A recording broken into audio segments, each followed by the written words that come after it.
So hello dear student, welcome to my YouTube channel Lakshya navy and air force में।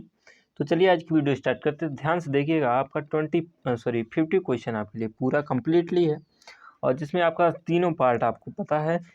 अब चलते हैं, स्टार्ट करते हैं। क्वेश्चन को ध्यान से देखिएगा, विद की आपको क्वेश्चन मिलेगा। तो पहला क्वेश्चन में जीके की तरफ स्टार्ट करते हैं। देखते हैं पहला क्वेश्चन क्या है।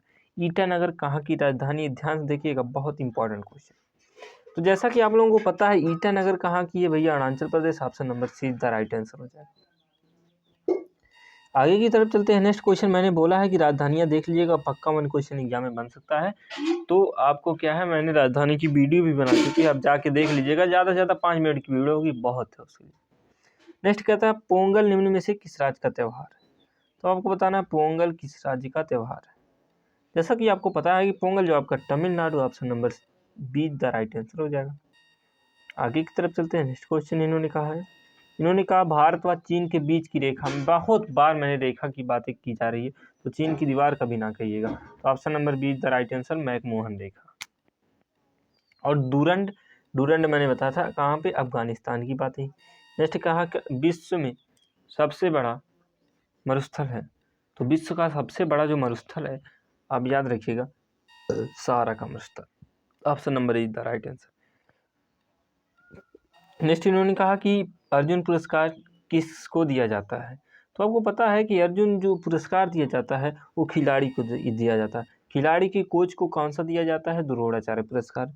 सारे पॉइंट को याद रखिएगा। नेक्स्ट क्वेश्चन की बात करते हैं। भारत कोकिला किसे कहा जाता है? जैसा कि भी घिसा पीटा क्वेश्चन बहुत बार पूछा जा चुका है। तो भारत कोकिला जो कहा जाता है, सरोजिनी नायडू को कहा जाता है, याद रखिएगा। लता मंगेशकर ना कहिएगा, स्वर कोकिला इनको कहा जाता है। आगे की तरफ चलते हैं, ध्यान से देखिएगा। इन्होंने कहा कि टीपू सुल्तान कहाँ का शासक था? तो टीपू सुल्तान जो आपका शासक, याद रखिएगा, Mysore. Option number B the right answer. Next की बात करते हैं, संतोष ट्रॉफी। जैसे कि ट्रॉफी आप याद रखिएगा, ट्रॉफी से भी क्वेश्चन आपके एग्जाम में बनता है।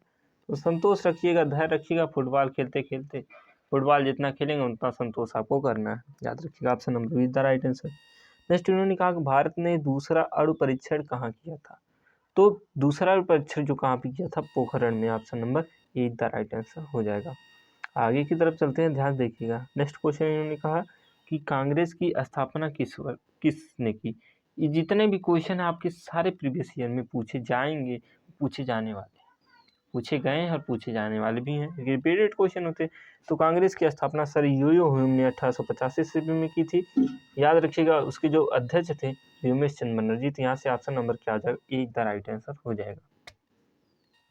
आगे की तरफ चलते हैं। नेक्स्ट क्वेश्चन इन्होंने कहा कि शहीद दिवस कब मनाया जाता है? तो शहीद दिवस याद रखिएगा, जब क्या है, गांधी जी मरे थे। तो गांधी जी कब मरे थे? 30 सितंबर शायद। Option number A the right answer हो जाएगा, ठीक है ना। 30 सितंबर को, 2 अक्टूबर को तो उनका जन्म हुआ था। तो राइट आंसर क्या हो जाएगा? Option number A the right answer हो जाएगा। नेक्स्ट की बात करते हैं। इन्होंने कहा कि आर्य समाज की स्थापना 1875 ईस्वी मुंबई में किसने की थी? इतना आसान, यहाँ से 2 क्वेश्चन। आर्य समाज की स्थापना पूछा जाता है, कब हुई थी? 1875 में। कहाँ पे हुई थी? मुंबई में। किसने की थी? तो याद रखिएगा, स्वामी दयानंद ने की थी। किसने? स्वामी दयानंद सरस्वती। आगे की तरफ चलते हैं। नेक्स्ट क्वेश्चन इन्होंने कहा कि केरल राज्य में कौन सी भाषा बोली जाती है? तो केरल की बात करते हैं। जैसे कि आपको पता है, केरल राज्य की जो भाषा है Malayalam. Option number A the right answer हो जाएगा। नेक्स्ट इन्होंने कहा कि राज्यपाल की नियुक्ति कौन करता है? तो राज्यपाल की जो नियुक्तियां होती है, याद रखिएगा, वो राष्ट्रपति करता है। अभी बात करते हैं मुख्यमंत्री की, क्योंकि इस समय पूछा जा सकता है मुख्यमंत्री की। तो मुख्यमंत्री कौन हो जाएंगे? राज्यपाल। ऑप्शन नंबर यहाँ पे, सॉरी, राज्यपाल हो जाएंगे। और मैंने बोला था, मैं जो अधिकतम नियुक्तियां होती है राष्ट्रपति करते हैं। अब ताजमहल किसने बनवाया? तो ताजमहल किसने बनवाया आपको पता होना चाहिए कि शाहजहां ने। Option number C the right answer हो जाएगा। नेक्स्ट की बात करते हैं। इन्होंने कहा कि भूमध्य रेखा के समांतर कौन सी रेखा है? तो भूमध्य रेखा के समांतर जो रेखा है आपकी है, याद रखिएगा, अक्षांश रेखा है। देखिए मैं बता रहा हूँ, ये आपकी पृथ्वी है और ये आपका सीधे सीधे जो बीच वाली लाइन भूमध्य रेखा, और इसके ये जो है इसको बोलते हैं अक्षांशी, इसको बोलते हैं देशांतर वाली लाइन। समझ में आई बातें? तो आपको क्या हो गया? Option number B the right answer हो जाएगा। आगे की तरफ चलते हैं, ध्यान देखिएगा।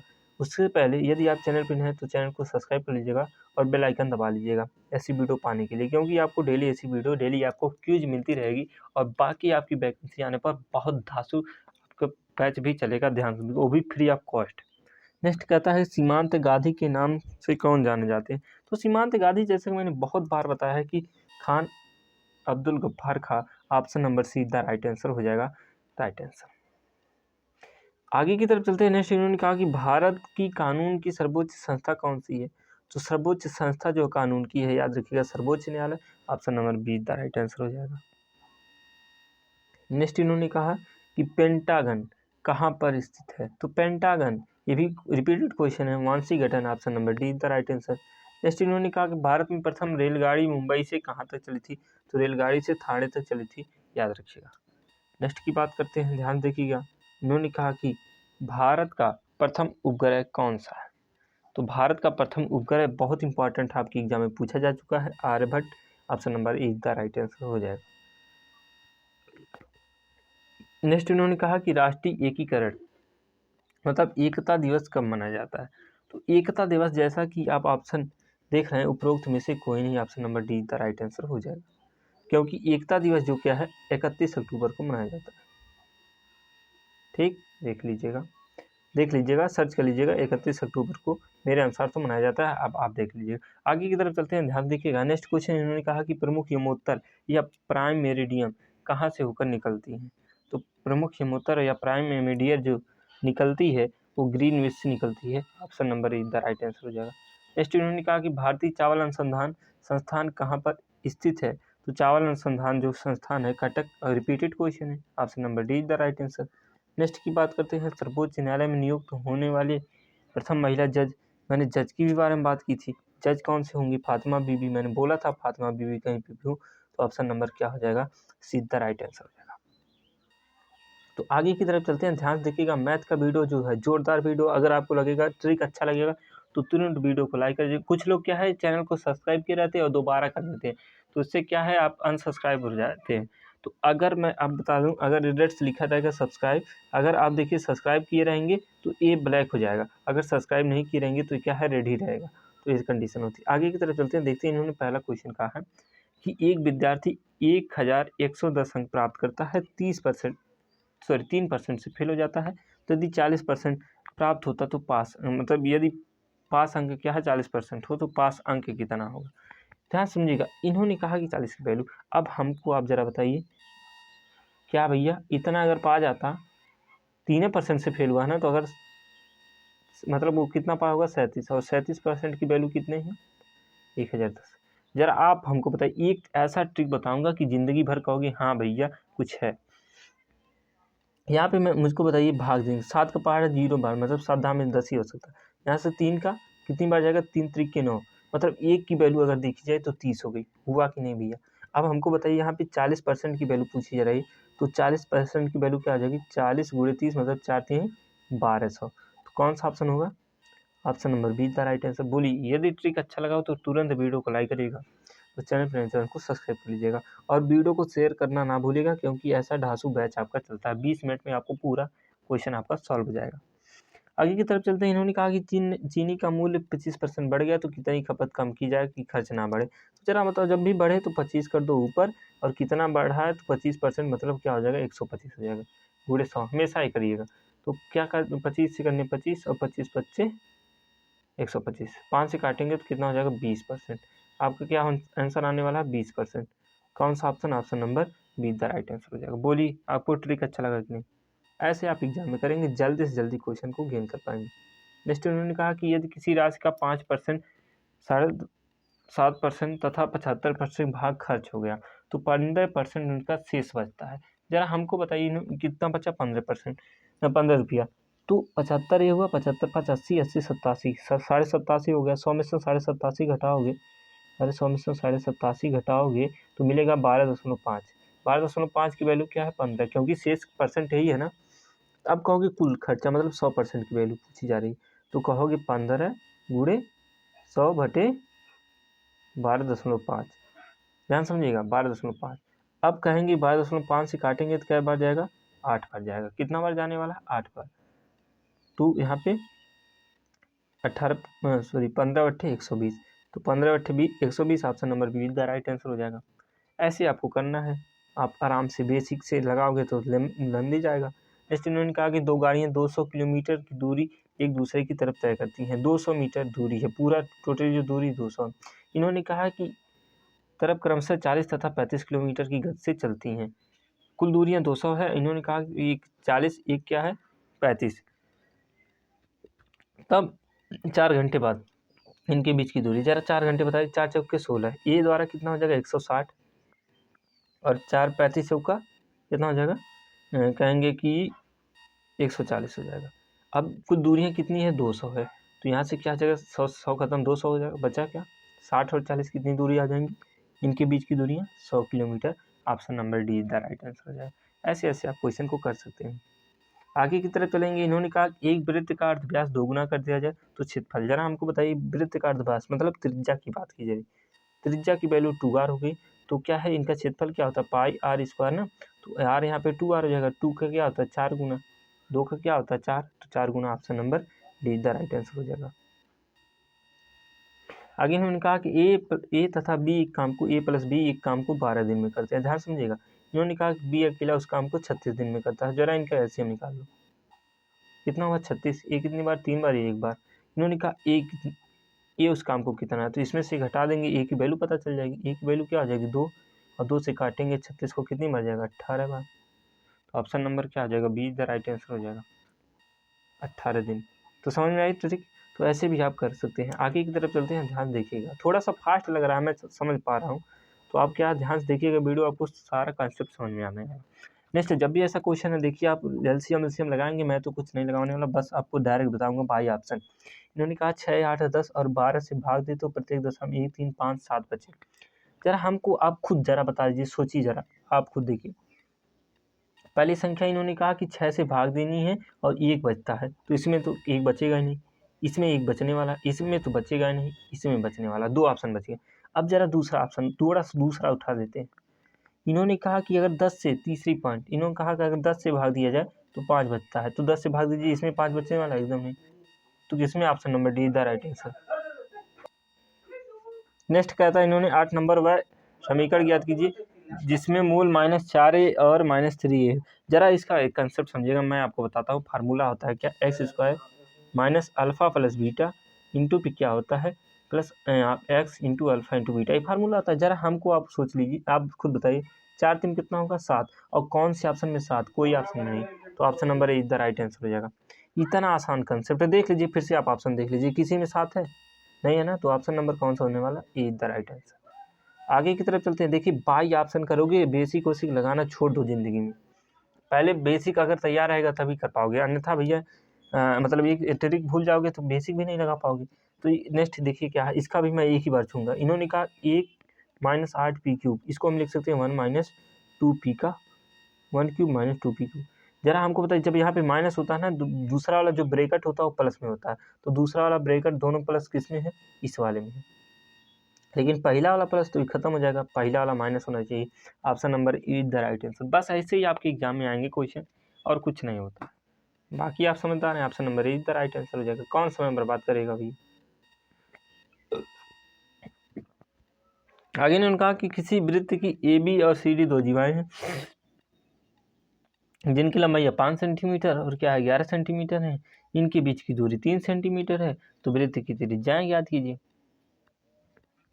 तो वृत्त की त्रिज्याएं आपसे पूछी जा रही है, तो याद रखिएगा option number A the right answer हो जाएगा। लगाइएगा आराम से, दिमाग लगाइएगा। नेक्स्ट क्या है, इन्होंने कहा कि किसी त्रिभुज ABC में कोण A 60 अंश है, कोण 40 अंश है, कोण C 80 अंश है। जरा हमको बताइए, ये त्रिभुज मैंने बना दिया, चलिए ये रहा त्रिभुज। अब इन्होंने कहा कि 80 मान लेते हैं क्योंकि बड़ी भुजा ए दिख रही है।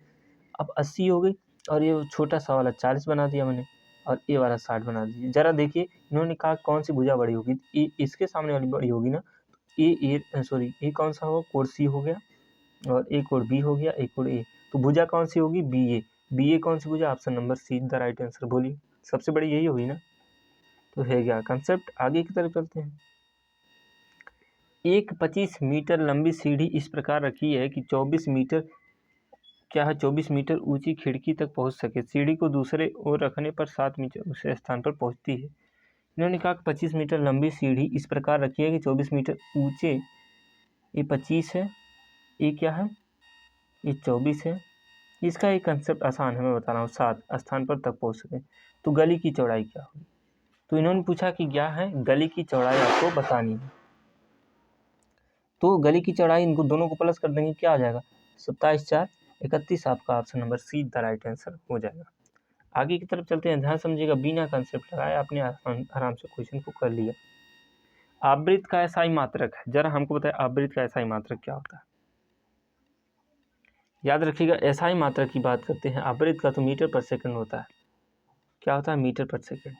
आगे की तरफ चलते हैं, ध्यान देखिएगा, इन्होंने कहा कि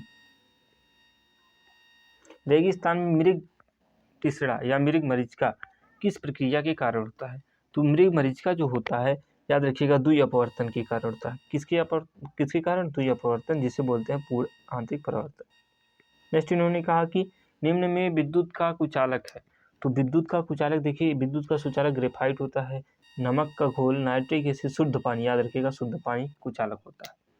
क्योंकि वर्षा का पानी में करंट नहीं होता, इसलिए आपके तार वैसे रहते हैं, लेकिन जब उस पर क्या है, कोई दूसरा पदार्थ पड़ता है तभी वो सटते हैं। आगे की तरफ चलते हैं, गांव की कंडीशन में ऐसा हमेशा होता है। सबसे भारी कण है, तो सबसे भारी जो कण है, याद रखिएगा, वो आपके हैं अल्फा कण। Option number A the right answer हो जाएगा। आगे की तरफ चलते हैं, इन्होंने कहा कि वायुमंडल में सर्वाधिक गैस है। तो वायुमंडल में सर्वाधिक गैस कौन सी है, nitrogen. Option number C the right answer. Next की बात करते हैं, निम्न में से बल की इकाई है। तो बल की इकाई क्या है, पहली बात तो न्यूटन आपको पता होना चाहिए, ठीक। Option number C the right answer हो जाएगा।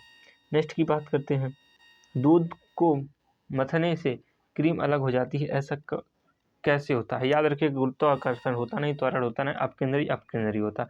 अभिकेंद्री क्या होता है, अपकेंद्री क्या होता है, मैं बता रहा हूँ। अपकेंद्री के कारण होता है दूध मथना, और अभिकेंद्री क्या होता है, जब आप साइकिल चलाते हैं मोड़ पे नहीं गिरते हैं तो अपकेंद्री बल होता है। समझ में आई बात है। तो option number is the right answer हो जाएगा। नेक्स्ट इन्होंने कहा कि वायु की अपेक्षा निर्वात में एक वस्तु का भार अधिक होता है, क्योंकि वायु की अपेक्षा इन्होंने कहा निर्वात में एक वस्तु का भार अधिक होता है।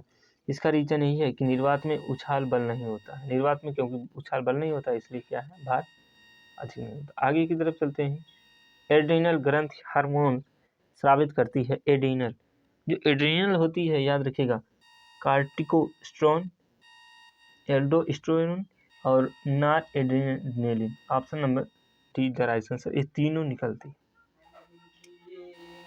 आगे की तरफ चलते हैं, ध्यान देखिएगा, इन्होंने क्वेश्चन नंबर 22 को देख आपके सामने प्रकट किया है। तो इन्होंने कहा है कि तालाब के पैदे का पानी गर्मियों में ठंडा रहता है, मतलब नीचे का, क्योंकि नीचे का पानी क्यों ठंडा रहता है, क्योंकि ये होता है संवहन प्रक्रिया के कारण। किस प्रक्रिया का, इंपॉर्टेंट क्वेश्चन आप लोगों के लिए। देखिए, अब आ गया है सूर्य ग्रहण। तो जैसा कि मैंने बहुत बार बताया गया कि सूर्य ग्रहण कब होता है, जब आपकी चंद्रमा पृथ्वी और सूर्य के अंदर आती है। तो चंद्रमा कहाँ गया, चंद्रमा पृथ्वी और सूर्य के बीच आती है। तो option number A he the right answer हो गया, यही पहला ऑप्शन हुआ कि नहीं। तो क्या होता है, ये देखिए आपका क्या है, चंद्रमा है, ये सूर्य है, ये पृथ्वी है, ये कंडीशन होती है। लेकिन जब यहाँ पृथ्वी आ जाती है और चंद्रमा इधर आ जाता है तो कौन सा होगा, चंद्र ग्रहण हो जाता है। आगे की तरफ चलते हैं, नेक्स्ट क्वेश्चन इन्होंने कहा कि विद्युत प्रेस किस सिद्धांत पर कार्य करता है। अब देखिए, क्वेश्चन नया है और पूछा भी जा सकता है। तो याद रखिएगा, विद्युत के उसमें प्रवाह, क्योंकि उस चुंबकीय प्रवाह तो होगा नहीं, यांत्रिक प्रवाह होगा नहीं, तो उष्मा से ही गर्म होता है, तो उसमें प्रभाव। लास्ट क्वेश्चन आपके सामने, न्यूटन की गति के दूसरे नियम में किसका सूत्र बताया गया। तो दूसरे नियम में, याद रखिएगा, इंपॉर्टेंट क्वेश्चन है, दूसरे नियम में संवेग का सूत्र।